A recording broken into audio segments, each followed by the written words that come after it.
All right, I was barely ready, but good morning, everybody. Happy Saturday. Welcome to the Proba Startups Conference in April. Thank you to those of y'all who are attending us in person today, bright and early on a Saturday, working our businesses. And to those of you that are watching virtually, we admire your hustle to get this information. I'm really excited because we've got a cool lineup of speakers today. To my left, Sammy Lee. Thank you for joining us. Good to see you all. Yeah, so Sammy's going to take it from here to talk about pricing strategy, kind of do a bit of a workshop here for the folks that have made it in person. And when we're done with that, around 10:15, we're going to have Tiffany Ward here do a crash course on human resources. And then at 11, John Stevenson is going to talk about leadership and the difference between leading with power versus leading with authority. And so that will be an interesting conversation. So without further ado, let's give our attention to Sammy. Awesome. Thank you all so much. Okay, this is going to be a super hands-on exercise. Everyone in the room is going to walk away today with the type of stuff that we normally spend $10,000 as a corporation to do. So we're going to do all of that today in the next 60 minutes. I will also say this is super tactical, and it's not an easy worksheet to work with because every business is going to have different numbers. It's not just your numbers that are different.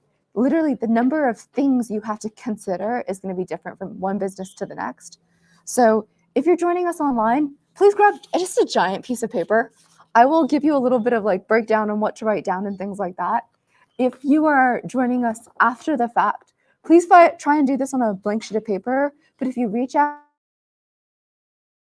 to the Proba organization and connect with us afterwards, you can absolutely do that. Or I highly recommend coming in person next time as well. We are going to move pretty fast. So at the very top of the page on the left-hand side, it says variable costs. What we're going to do today is an experiment where if you go to the very beginning of your business, we're going to do what I call a strategic project, and we're going to put on our mad scientist hat. So if you think about, we're going to do one number for where we are today, and then we're going to leave that entire world behind. We're going to reprice our product. We're going to recreate how we go to market. We're going to do basically everything from scratch. And we're going to say, if I were to do all of this, how would I do it? If I were to do all of this, what are some numbers that I can track to be like, oh, yes, I'm being successful at this? What do I believe I can do in the next 90 days? What does that mean I have to do in the next 30?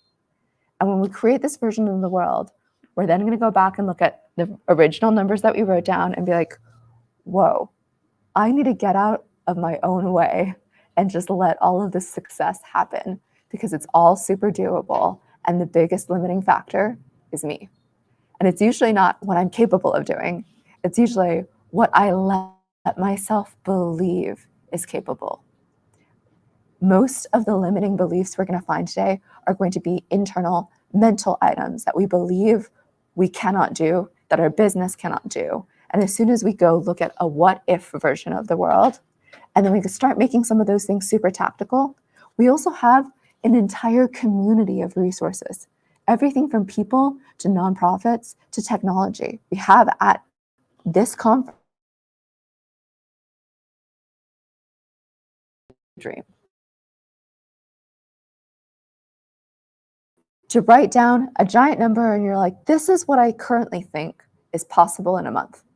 This is how much revenue I can make. This is how many people I can impact. Write down some number that is what is true today.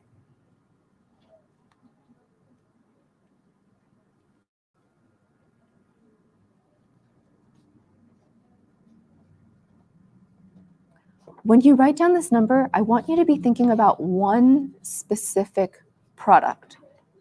And you might be like, but I have 3. Let's pick one specific product where you're like, I always talk about this product. Maybe they end up buying another product. Maybe that product is more expensive. Maybe that product is more affordable. But we're always going to start the conversation with one product. Is anyone comfortable sharing what that number is? Yeah, go for it. Well, the digital marketing grant is $120,000 a year, $10,000 a month. But they said that it will come with a web developer that is $5,000 a month. So I'm not sure if I really need that web developer or I could just do that on my own. But I thought it would be good to have a Google web developer if I'm getting a Google grant and just work with $5,000 a month for marketing, digital marketing. All right. What's going to be really interesting for you is your mind isn't in this expense world. The core exercise we're going to do today is going to be, what is your product? And when you think about, we've got a couple people in the room. I want you to imagine this for a second. The number that you wrote down just now is assuming all of the things that are true for your business today. Can you imagine if Google gave you $10,000 to go spend on digital marketing, what that would mean for what you could be capable of doing? That's the exercise that I'm going to ask you to focus on. It's saying, hey, I have this money, but what are you going to do with that? What is that going to enable you to be capable of doing? If you had another team member, if you had more capital, if you had $10,000 of ad spend that you could unlock, what would that do for your business? That's the conversation you're having. Some people might be like, okay, you know what? I have these resources that I have been under leveraging, and that's what I want to focus my conversation on. But some people are actually going to be like, no, this is my product. I don't have any resources. It's just me. I don't have any grant money. I don't have great loan access. I just need to be super, super resourceful. We're going to play with both of those. Does anyone else have a number that they're willing to share? If you were to write down, let's try this. Raise your hand if right now you go, $10,000 a month is easy for me to make in revenue. It would be as different than it is. If that your number right now is under 10K, you might be like, oh, wait, hold on a second. I can't actually have that be happening. I need it to be much more than that because I still have to pay for the goods. I still have to pay for expenses. If my revenue is under 10K a month, what does that mean for how much money I actually get to keep after taxes? Raise your hand if that number's under 5K. Okay, so we're all between 5 and 10K. That's good. If you all believe that you're capable of doing between 5 and 10K, you know what that means for your bottom line. You know what that means for your bottom line after taxes. Now we're going to go look at the realm of possibilities. I want you to think about your one product, the one product that you're going to bring to market. And I believe everyone in this room has a digital product. No one has a physical product, right?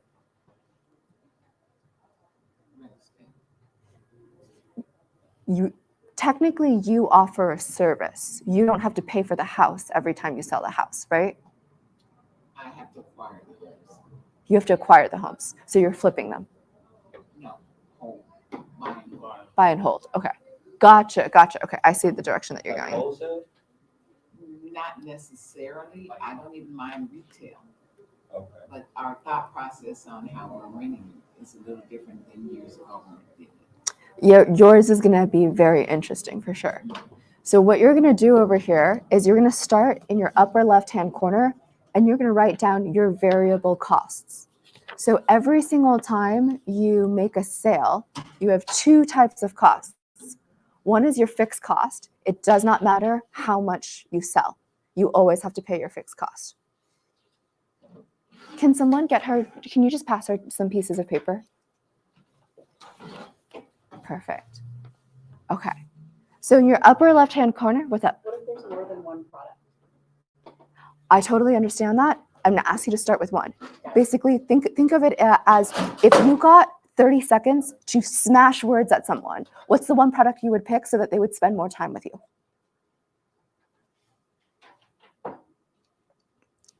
And we'll come back to this on the other side. So hopefully we get a chance to go through all of the content. Your fixed costs you have to pay no matter what. If you have a retail store, no matter what, you have to pay for rent. It does not matter how many units you sell. But if you have a retail store and you sell pizza, you don't have to pay for ingredients you didn't sell. You don't have to pay for ingredients you didn't use. You might say, today I used $50 of bell peppers, but tomorrow I only used 12. It's going to be dependent on what you sell. At the bottom of that, I want you to write down how many units you currently sell of that item. And for people online, just to make life a little easier, I'm going to I'm going to create a business on the spot. Yeah, let's do that. Can someone give me I'm going to go ahead and say, hold on. Okay, do we have anyone who wants to volunteer? If we volunteer, your numbers are all going to go up. You do not have to use the exact same numbers. But if you want me to do your exercise, your numbers live, I don't think that we're going to get a chance to do one-on-ones after. I think we have too much content. So I think we're just going to have one volunteer. If you want me to do your numbers, raise your hand. If you want me to do your numbers live as the example. Scary. Okay. I mean, I don't have that many numbers, so I don't know. I think your numbers are going to be really interesting because your mindset is focused on expenses and not revenue right now. Right. And it just means if I'm helping you with your numbers, I will go fix all of the numbers in your business. If you're like, I'd rather do it on my own, I will make up a business. Because again, I can understand one of our limiting beliefs is we believe that our information is, if someone could copy our information, they would copy our business. If someone knew all the numbers in our business, they would instantly become a competitor to us and we would struggle to compete against them. This is a limiting belief. Your capability is not your knowledge. Your capability is your ability to execute against it. Just because someone knows what you make doesn't mean they can make it.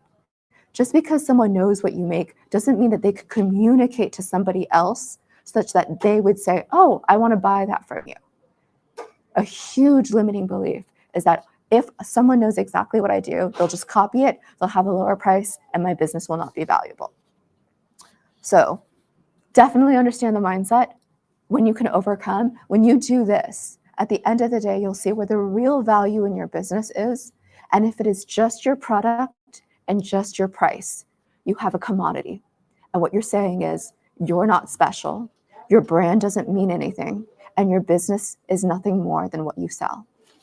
Today, we're going to learn that that is absolutely not true, and your business is who you are. It's what you choose to do. It's the value that you create and you provide. I will ask one more time. If we are not comfortable at this point sharing about our business publicly. I have a question. Yeah, go for it. Being that I'm currently retiring out of design, but I actually do it. But I just told my client she's probably going to be my last one for design because I want to transition back into real estate. Mm-hmm. And I've already made some connections, but I have not purchased the first house for the business. I've done it for personal, but not for the business. So should I focus on the design because that's what I'm ending right now? No. It's real for me? No. Okay. Focus on your next 90 days. Oh. Yes. So I just have like all the employee information so far, not programs. Like the programs I want to run, I don't have a budget for that. A budget has always been like the obstacle for me because I don't know what to ask for, or like you said, it's too much asking for and how much I'm supposed to hit for. So I have like payroll costs, HR costs, fundraising costs, rent through Regis, Intuit timekeeping costs, and medical for the employees that the grant is going to take care of. What's the total number for all of those costs? I think we have our volunteer. And all of those are fixed costs. It doesn't matter how much you provide. Okay, so those are all fixed costs for him because it doesn't matter how many programs he sells. It doesn't matter if he has 5 people who are saying, I want to be in this program, or 500, that's his team. Realistically, if he has 500, he might be like, I don't have enough team. I need to go get some more team. But we'll talk about that when we get there. Do you have an estimated total cost? The rest of you should all be totaling this as well. You want to write down what your total costs are. So it's $1,100 a month. 1,100? Yeah. All right. So we're going to do 1,100 a month. Do you have any fixed costs? Or sorry, variable costs? What's the product? Digital marketing. So you do digital marketing for other people? Oh, no. So that's to set up my nonprofit. So what do you do for other people? How do you make money? I'm make money by providing life skill services, Okay. transitional services to other people. So I'm gonna have to employ case managers, barbers. Okay. I have to employ barbers. Well, I did want to pay barbers $50 for the haircuts. Okay. But the community would get it free. Okay. But that might change. Yeah. So you've got, let's say, we're going to create a product for you. And again, it's sticky in some of these places. So I highly encourage that you volunteer if you have an opportunity to do so in the future, because if you're getting stuck in your own business and you need someone else to get you unstuck, you can use great community resources like this, but it oftentimes takes stepping up and doing something that feels scary. So we're going to build your program for you right now. It sounds like there's a lot going on. And I'm going to be really honest. At the pace that we're working at right now, we are probably not going to get through all the content. So I strongly recommend that you guys reach out, connect, come back next time. And when you go home, take a stab at all of this, because we're going to move through this, but our limiting beliefs will keep us behind. And I highly recommend, if you take nothing else from this today, because again, it's your mindset. The biggest limitation in your business is going to be you. You literally help people with life skills. You're going to find that oftentimes when we coach others, we find our own limitations as well. So highly recommend you go back home, tear through all of these. It will be a lot more comfortable to do this the second time once you have already struggled through it the first time. If that is what it takes to get through your business, is struggling through it the first time so that you can go get meaningful help from someone the second time and be like, here's where I got stuck. I need to pay you for 1 hour of your time, but that's way better than spending 10 hours with you at a rate that I can't really sustain for 10 hours. We're going to get through a lot of it here. I'm going to ask you to all be super aggressive, like literally be like, this is the best that I can do. This is as stuck as I can get myself without any other help, such that when an opportunity shows up, you can be like, boom, mine, I'm taking this. So the first thing that I'm going to ask you to do is we're going to build a package. I want you to pick out, if I'm sitting down and like, I need your help, I'm going to become one of your customers. And I understand as a nonprofit, you might be like, but they're not going to pay me anything. That's totally okay. What is your base package? Someone walks in the door and you're like, boom, here's how I'm helping you. Here's what you're quote unquote buying from me. What does that look like?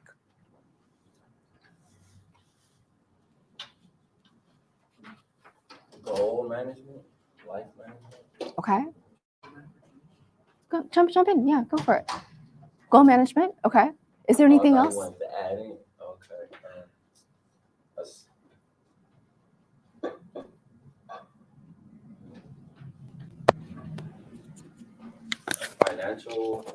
Financial stability.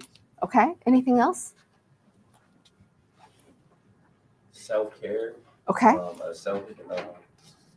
Scholarships.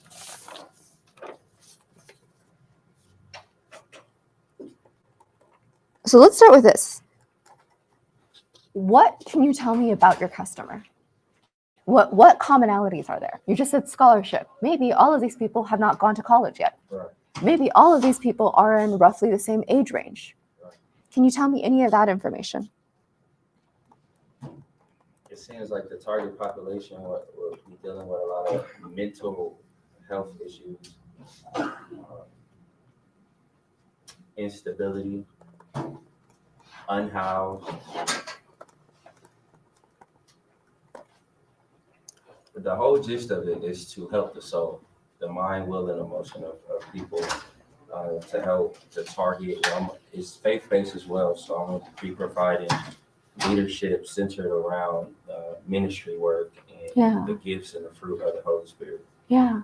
Let me pause real quick. Did you have something specific you wanted to jump in and add with? So this is still related to the pricing strategies, Yes. and then customer service and whatnot, Yes. or customer, like who your customer is, what we're delivering to them, and all that. A little bit. We're taking a detour. We're trying to get back to our tangibles and our tactical numbers. Okay. I just have a quick reaction to everything that you're sharing. And Lean Business Model Canvas. It makes for a really great exercise. It's a 1-page business model, a 1-page business plan. And what it's meant to do is you start from the far right of this business business plan, and it asks you who is your target customer and your earliest adopters. And it sounds like in your case, Dr. Lawrence, you have multiple, as in many of our cases, we have multiple types of customers. We have multiple types of like target customers. And so like you talked about, helping the unhoused, and that is definitely a target client. And what you would do is you'd put them as, okay, my target client is there's the unhoused folks that we serve. And then you're going to think about, well, what is our unique value proposition? What is it that we're delivering, the solutions and that we're bringing to them, the problems that we're solving for them? And then on this one-page business plan, you also think about what is the cost structure? What is the cost for me to deliver these services? And what is the revenue that I can get from them? The reason why I recommend you to do this for your nonprofit is you're going to have multiple one-page business plans. One is going to be serving the community members, but the reality is when you write all this stuff down, you're not getting revenue from the unhoused population to support your business. So if you look at that, it's your business plan, you're going to see a huge problem that you just don't have a business yet. And so then you're going to open up your second page in this one-page business plan, and instead of writing the unhoused population, the target customer is going to be, for example, grantors at the local cities or at the local nonprofits. And then you're going to say, okay, well, that's my target customer. What is the problem I'm solving for them? What is the unique value proposition I'm bringing to that audience? How much does it cost me to deliver to them? Probably nothing, but then you're getting the revenue from there. And so I hope that adds some clarity. I do have a grant tour set up, but I don't have a location. Okay.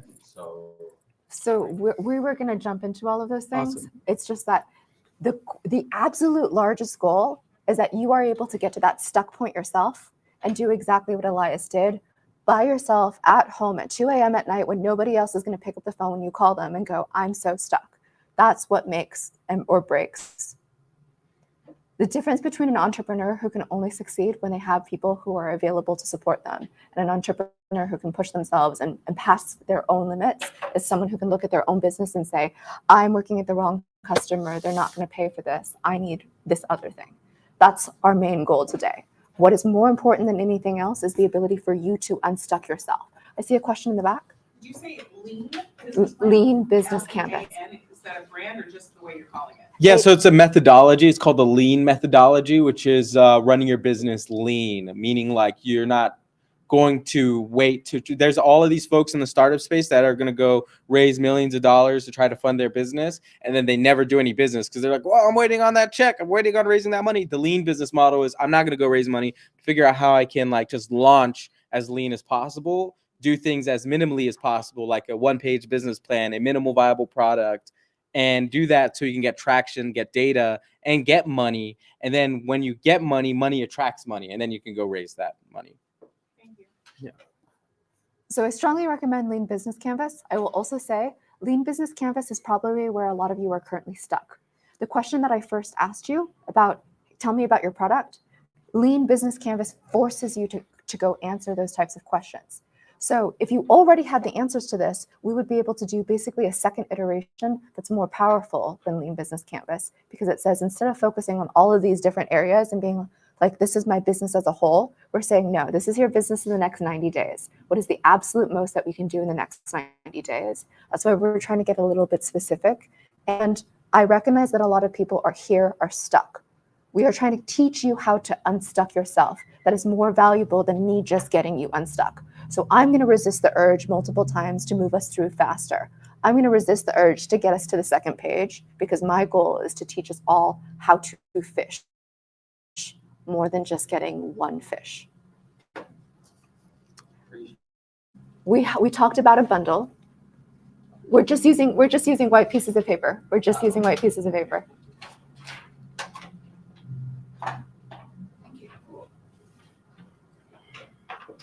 So again, because you're a nonprofit, your numbers are going to be really interesting. You're going to have different multipliers than ever.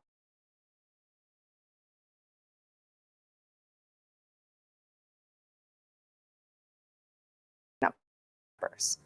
So I wrote down in your bundle, scholarship.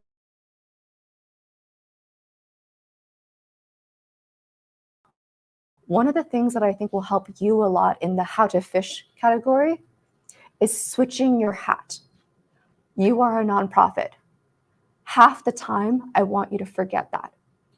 50% of the time, you're going to take the hat of a nonprofit off and you're going to say, what would this look like if I were to charge people for it?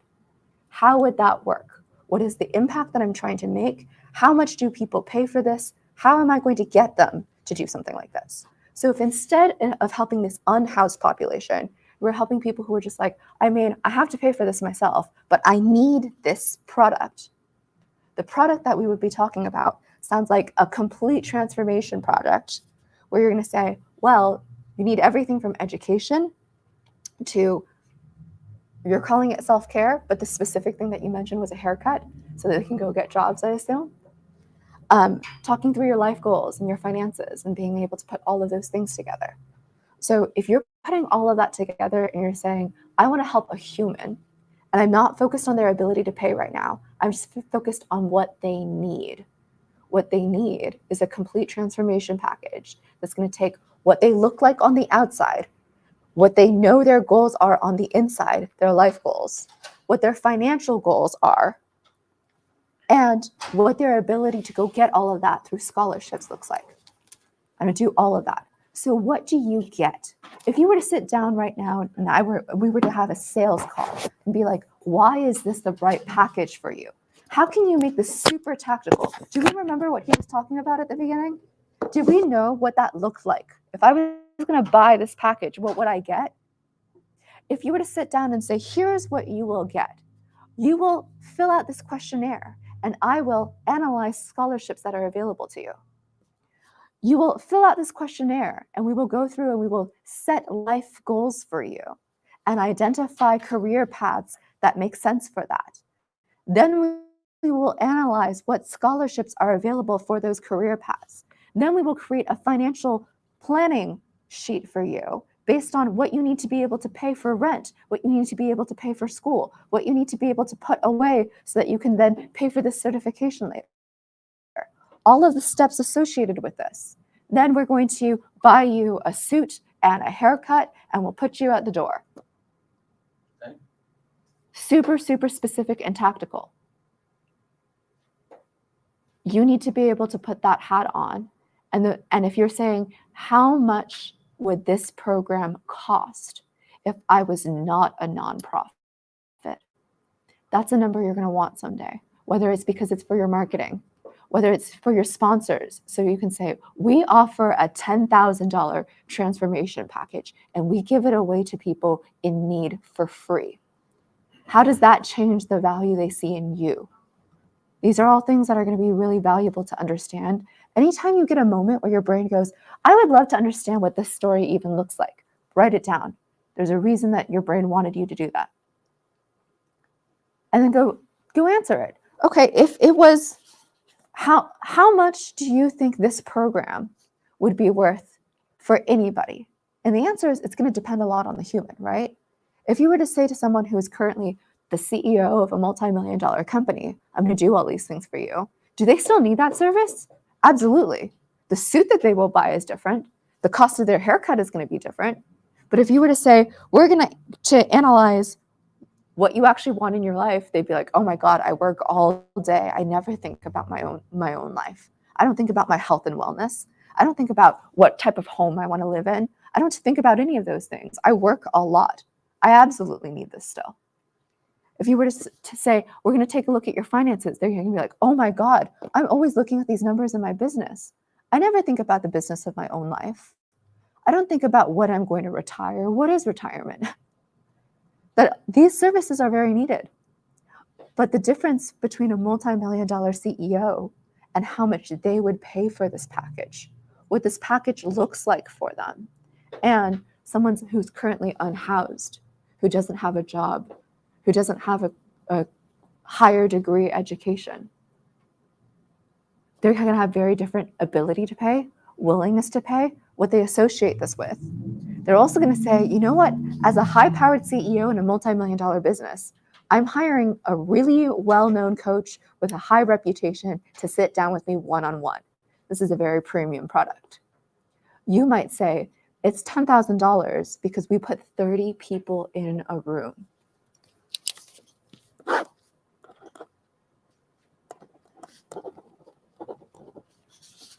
All right, Lawrence, here's the hard part. I teed everything up for you. You got a fish. How much is the cost of this program for each person in the room.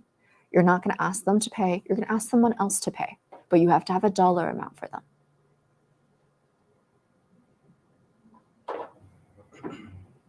I'm going to help you out with a lot of these things, but I want you to create the first number, because this is how you're going to get yourself unstuck. Your first number does not have to be right.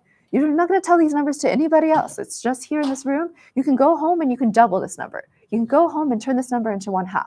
But the first time you do it, it's going to teach you how to do it the next few times. If these are $10,000 packages, and if I did 15 every 3 months, so 150,000 times. So we're going to back into this. I said the number 10,000 at one point. Do you believe that the right amount to charge for a program like this? And again, you're saying you're not going to charge the person who's receiving it. You're going to charge someone else for it. You're going to charge $10,000, right? So yes, for 3 months. And so it'll be a program for 3 months. And it will come with the suits, the haircuts, the coaching, whatever the coaching cost may be, the development of a specialized plan, the standard operation procedures. Do you see how he's putting things together? This has become a program now. This is a group program. It's a 3-month-long program. You're getting more and more specific with each conversation. You have to get super specific. The more you move this down, here's the ultimate test, right? Your mom absolutely loves you. She will listen to you talk for days. Most customers won't. If your mom cannot sit down with you, you explain this to her, and your mom's going to be like, honey, that's amazing. I love it. This is going to be great. You're going to be rich. Here's the test. At the end of... Above your head. Seriously. Oh. Trying to get in on conversation. Bust them up. So Tissues right here. probably trying to write a word in a sleep. Right, transformation up in there. Because it's right. What do you guys think the ultimate part of the mom test is? I'll get it. Can I get it? Of course, you should have said so early. Muster my courage. She doesn't want to kill it. Like, can I get a scholarship too? George, during lunch.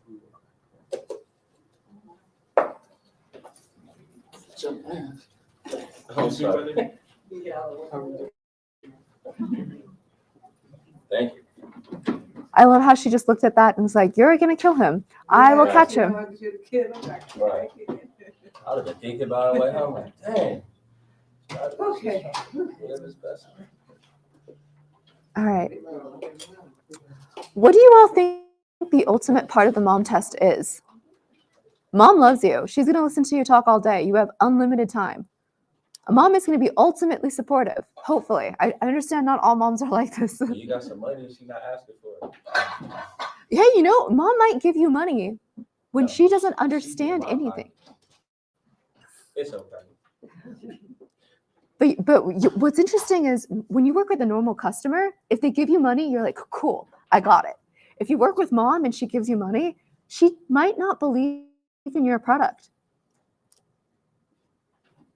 That doesn't work for a customer. So you can't run that test on mom. You can't be like, okay, I'm going to explain this to mom. And if she's willing to give me money for my product, it works. Then you turn around and you go to a customer and they're like, no, that was just because it was your mom. All right. So what's the ultimate mom test then? How can you know if it works? If mom will give you money when no other customer would. Mom will give you time when no other customer would. How can you test with your mom, who will be ultimately supportive and give you the time that you need and give you an opportunity to iterate with yourself? What can you do with mom? What's the hardest thing for mom to do? No, that ain't hard. If your mom says, hey, Sammy, come sit with me and show me how to use my phone. What do you have to do at the end of showing her how to use her phone so that you never have to do this again? You go, here, mom, now you show me. Now you explain to me how to use WhatsApp to send a video. If mom can show me, if mom can explain to me, then mom gets it. So when you're done explaining your product to mom, hey, I'm going to do the scholarship analysis. It's going to be a 3-month program. We're going to do this. You're going to do this. You're going to do this. You're going to do this. At the end of it, your mom like, that's great, sweetie. You go, thanks so much for listening, mom.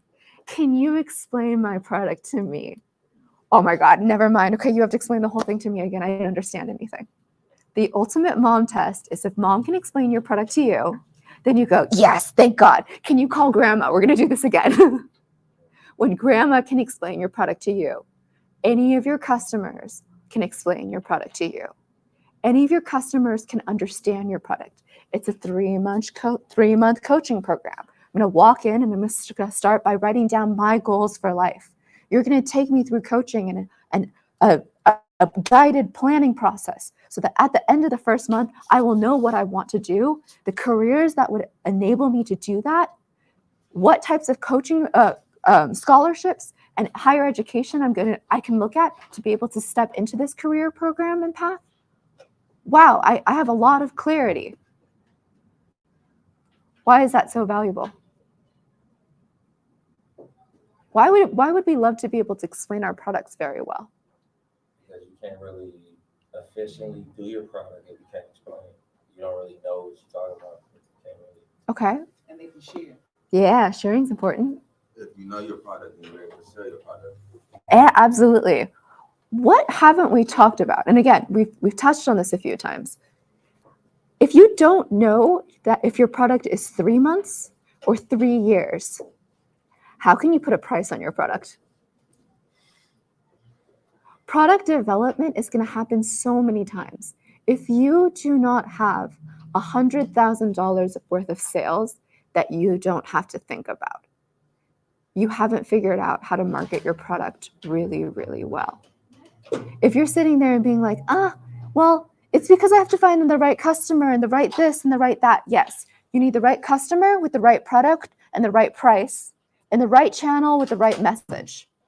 If you have those 5 things, $100,000 worth of sales is easy. If you don't have those things, $100,000 worth of sales is not easy. So if you're looking at yourself and you're going, well, I have those things, but you don't have $100,000 worth of sales. You don't know that it's going to be easy for you to get $100,000 worth of sales. Then you might not have one of those things. If you have $10,000 in Google ad spend already covered for you, and you know exactly what to say, and exactly the right person to target, and exactly the right thing to offer them, and exactly the right price, why wouldn't you have $100,000 in sales? So one of those things might not be exactly right. And this is where getting us unstuck is incredibly valuable. You can go hire a coach for $200 an hour, and they will sit down with you and they will talk with you until you get over your limiting belief that tells you, hey, I've got everything. My business is fine. This is just what my business will make. If your business doesn't make $100,000, it absolutely can. It's one of those 5 things that's missing. And if you can be really honest with yourself about what item it is and overcome it yourself, you can take yourself to the next level of entrepreneur. If you can't, it might be that you need a coach that's going to sit down with you for 1 hour and you're going to pay them at least $200 for the privilege, but they might be able to get you unstuck. And if you want that to go further, do more of this on your own. The more honest you are going in, the faster they will get you to the other side. I have a question over here. Can you list those 5 things again? Absolutely. I'm actually going to build, so here's your precursor. Come next month if you want more help with this. I'm going to make a mini course and I'm going to make it completely free for this community. Come in May, because May is Mental Health Awareness Month, and I believe the biggest stressor in your business is being terrified that you're not going to succeed to see another day because you have not figured out your customer, your product, your price, your message, and your channel. If you have figured out exactly the right combination of these 5 things, there is no way your business does not do $100,000 worth of sales easy.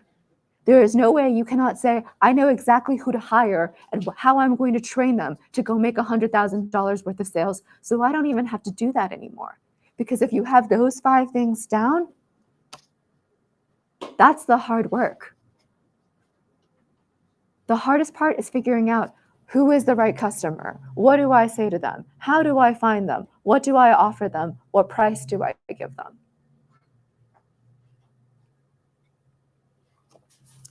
So we're going to try this again. All right, Lawrence? You're going to go to someone and you're going to charge a price for this program. You now have a lot more clarity around what the program is, what the product is. I want you to list just 3 things about the program. You're going to say the program is a this, this, this. So if you say 3 months, then you're not going to have enough space to say scholarship, life coaching, and finances. You only get to pick 3 things. Why? Because we're going to explain this to grandma. If grandma has to remember 10 things and then use all 10 things to justify a price, she might be like, I'm sorry, that's too much. When you explain to grandma, here's 10 things you need to do in order to use your iPhone, she's like, honey, I'm going to call you every time I need this. So you have to explain it really well. If you're going to pick 3 things and then you're going to pick a price for that, how are you going to explain your program and what's the price you're going to put on the program?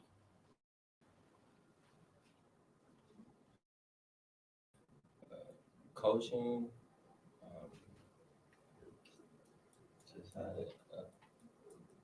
community service. Okay. And scholarship. Okay. I think the 3-month was really important. And what we're going to do at the end of this is we're going to go figure out, how do we test? How do we do science? How do we turn this into an experiment that we can execute and be like, now I know. One word that will be really helpful for you here is A/B test.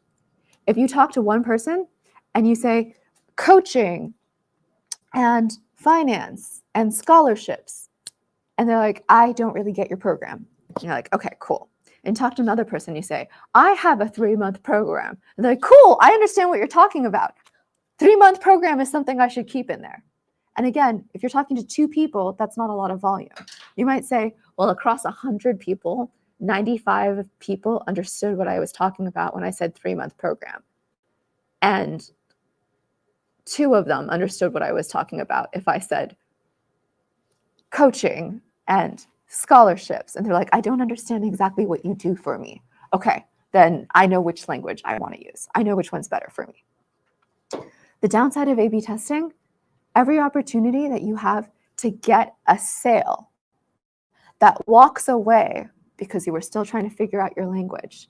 That's the reason why we can't get $100,000 worth of sales if we're still figuring out those 5 things.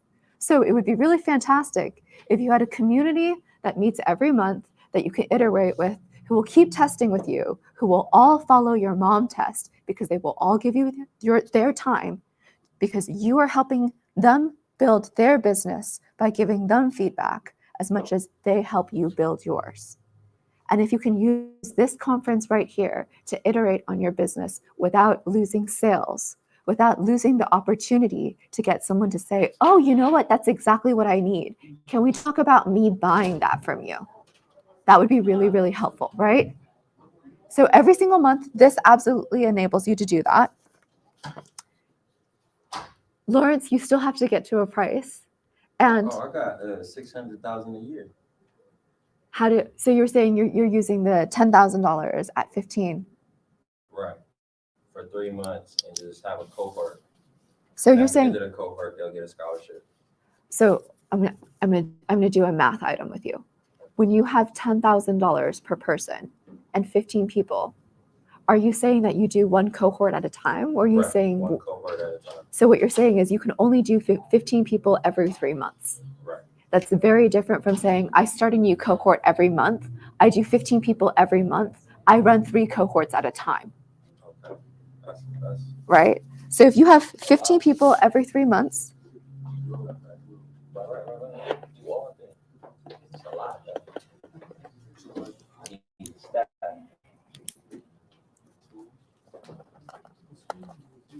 okay. So 15 times 3, so your number, 15 people times 4. Math. 15 people times 4 is 60. So you can only run 4 cohorts a year, and you're going to have 15 people in each one. That's 60. You're going to charge $10K for each person. So you actually only have 60,000. 60,000? No, 600,000. You're right. I'm short of zero. So you have $600,000 in a year. You told me that you have to pay $1,100 in costs for each person. Or sorry, for that's per 1,100 in- just overall. per month. Right. So you have 1,100 times 12, Right. which is going to put you somewhere around, No, wait, yeah, 1,100 times 12. yeah, so somewhere around 13K, 13,200 for the year. That leaves you with a lot of margin, right? But I was thinking of getting a different grant for that program. It's going to be called the Leadership Academy. And then the grant for the marketing is going to cover that 1,100 per month. And again, I'll just remind everyone that he runs a nonprofit, so his numbers are going to be different than everyone else's, right? I'll show you one of the things. Nonprofits have to run super, super lean. They absolutely do. In fact, it looks, one, you cannot legally keep profit. The way in which you keep profit is very complex, and there's almost a, again, limiting beliefs, right? But we keep talking about this. The percentage of your donations that are spent on actual programming versus other items is a statistic that gets reported, shared out, and some people use to judge the quality of your nonprofit. That some people might say, I only donate to Red Cross because their numbers are under 10%. If you spend more than 10% of your total donations on administration, I believe that it's better for me to just give my money to the person directly at the end. I'd rather cut out that 10%. So being a nonprofit does have those items. The IRS said that I can charge admission fees, though. I completely understand. Like you're going to want to do all of your numbers. And again, the more work that you do on your own, the more that getting help is going to get super tactical. Because the first thing that you'll notice is if you told someone else, hey, for $13,000 a year, I can make you 600K, they'd be like, where do I sign up? Right? And then you're going to get stuck again. The stuck part is, how do I make this happen? We talked about getting 15 people, running that program 4 times a year, and making $10,000 per person. But how do I do that? And then you're going to find that you got stuck again. And you're going to say, well, the problem is that my program isn't what it is. That one of the 5 things that we talked about, your product, your price, your customer, your messaging, your channel, one of those things is not right. So for you, where I think you would get stuck first is channel. You're going to say, well, then how do I get someone to pay $10,000 for this? I can't ask the person who's unhoused, doesn't have a job, doesn't know what they want to do yet, doesn't have any type of financial savings to put up $10,000. Then you're going to say, okay, but if I want to try this channel, I'm going to need this type of message. So if my channel is, I'm going to go get a corporate sponsor, then you're going to have to say, why should you give $10,000? And you might say, because if you spend $10,000 on this, you're going to get a champion who advocates for you in this way. Maybe you're going to pick something like Visa. Visa has sponsored this organization. They've made those laptops that some of you are using available. That Visa might say, okay, well, if I spend $10,000 on some laptops, we're going to get to be a part of conversations once a month, every month. And that's going to be broadcast to 10,000 viewers. And what's the cost of 10,000 views to me? Well, actually, in this micro community where people are going to view me extra well, as opposed to just seeing an ad. If I was on social media and I saw an ad for Visa, I'd be like, I don't really care. But if I'm watching a conference and hearing about how Visa has sponsored laptops that make it possible for these entrepreneurs to do business, that they're supporting communities and small business owners so that they're able to hit their first 100K of revenue, I might be like, I'm not scrolling past this. All of a sudden, Visa has earned a special place in my heart. And the next time I have to decide what credit card to use, I might go, I'm using my Visa, not my MasterCard. What's that worth to you? That message is why that channel and that customer is willing to pay $10,000, your price, for this product. And we haven't even flushed the product out yet. That is the goal of today's session. And again, the more you do on your own, the more you get value out of sessions like this. I have a pitch maker that I will make available to all of you because it forces us to sit down and do a bunch of hard questions that we don't normally answer. And the best part about all of this is that the hard work we oftentimes don't do because we're like, what's the value of it? The value of it is that ChatGPT on the back end is going to take whatever you put into this form. It's going to spit out a 30-second pitch. You're going to take a look at it, and your heart is going to sink. The quality of your pitch is not someone is going to sit down and tell you what's going to go in it. The unique value proposition is going to be what you bring to the table. So when ChatGPT spits out, here's what you need to do in order to make this 30 seconds, there's going to be at least one thing. And quite honestly, in 30 seconds, you really only get one thing. There's going to be one thing that makes your heart drop because it's not going to be there. Maybe for you, it's going to be like, but it has to help the unhoused. That's where all of this magic happens. Maybe that one thing is scholarships that you're like, well, we were having this giant conversation. If I can talk my mom's ear off, I get to talk about all the things that I want. But if I only get 30 seconds to make you want to spend more time with me, here's what ChatGPT said I need to say in 30 seconds. It doesn't include this magic secret sauce. So I'm going to go cut out whatever I need to cut out to go put that magic secret sauce in, because there's no point in me talking to someone for 30 seconds if that's not included. That's how you make a magical pitch, because it includes everything that you think you need, except the one thing that you know you need. And when you are then forced to say, I've got to take things out for the one thing that is super magical that absolutely needs to be there, it becomes a lot easier. When you get to write down all of the things that you want, we're at 2 minutes and you have to cut back to 30 seconds, it's really, really hard. But when you see a 30-second pitch and you go, that's 30 seconds, and there's something in it that you absolutely know needs to be in there, it's going to be really easy to cut out all of the fluff you didn't need in there for the one thing you knew needed to be in and ChatGPT took out for you. I invite you all to try that. Where are we on time? Yeah, we're over time. When Elias comes in, we'll cut to the next session. But let me try and do this because I know we did not get through everything. We did not get to prices. I think we started thinking about, okay, here's my variable cost, here's my fixed cost, here's how I would create a product, here's how I would create a price. The more that work that you do on your own, the more I'm able to help. But I want to do a benchmark item. When you're ready for the next person, can you let me know? Is she here already? Okay. So then I'm gonna wrap up and you can bring the next person in. If I can ask you, let's do one last item. So when they cut in, the benchmark is the number I was going to try to get to. So I want to leave you all with these very tangible, tactical numbers, and more importantly, you can go get them yourself. So Lawrence, for you in particular, I want you to go look up other nonprofit organizations and what their administrative costs are, so that you can go back in and go, I'm going to work to get an 8%. Here are some nonprofit organizations I admire and the numbers that they use to run their systems. I'm going to model my numbers after that because I don't know what the right number is today. But I know that if I could get $1 million worth of donations and my budget is 8%, then I get 80K worth of things to go spend on my staff and team. And I have to go make it work within that. So figure out what those numbers look like for you. For everyone else who is a for-profit, I'm going to give you 2 numbers to think about. The first one is 80%. Of your total amount that you charge for a product, 80% of it has to go to all of your costs. So you only get to keep 20% of it.